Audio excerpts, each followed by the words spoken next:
I will continue to emotions and the nervous system.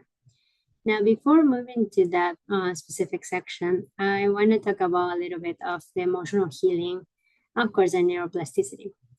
Because honestly, one of the science greatest revelations of neuroplasticity is the brain's ability to rewire itself at any age. So people think that because you're getting older and you don't remember things, there's nothing you can do about it, but that's not true. Because every time you practice gratitude, forgiveness, or even meditation, we physically reshape our neural pathways. So there's a few studies that show that just a week's of mindfulness increase gray matter density in the hippocampus and reduce activity in the amygdala, which is our fear center, right? So basically, peace is not an abstract, really, it's anatomical. And the trauma too, it reshapes the nervous system because chronic fear keeps up in the hypervigilance, but healing rewrites that script. So through either therapy, breath work, safe community, the nervous system heals not in isolation, but really in connection. That's why I think this is all important because, like I said, emotions can be kind of like they can present themselves in many ways, right?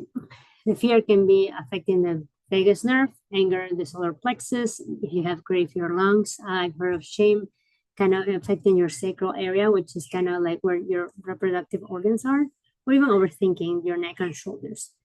Because your body keeps your emotional score, and you need to be able to process those emotions, and otherwise it will get stuck in your body.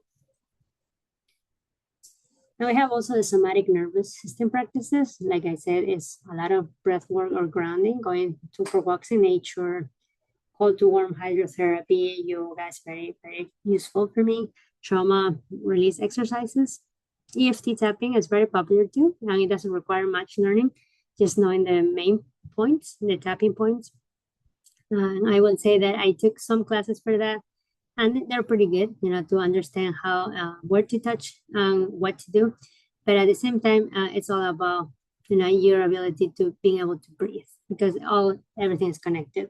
Slow movement and sound healing also helps, and sound healing is a big thing that I like because I always been very into music and sounds, and that is kind of why my go-to, that and yoga.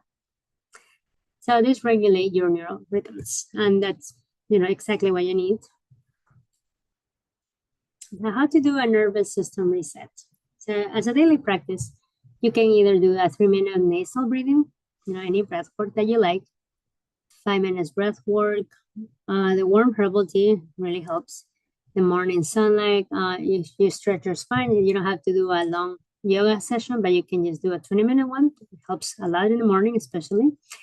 Or just 10 minutes of quiet time with some music or limit screen early, and then the magnesium before bed. It really, really helps that. And weekly, you can journal, to see how you're doing and your body, how is it reacting to all of these practices. The digital detox is key these days, especially if you spend a lot of time scrolling. It's just not good for anyone. Nature time is the best, especially if you have a very stressful work environment. And the warm oil massages, like I said, and the early bedtime ritual that includes all the above, that I just mentioned above. Now, how does the endocrine system is related to this? We're gonna talk about this in the next chapter.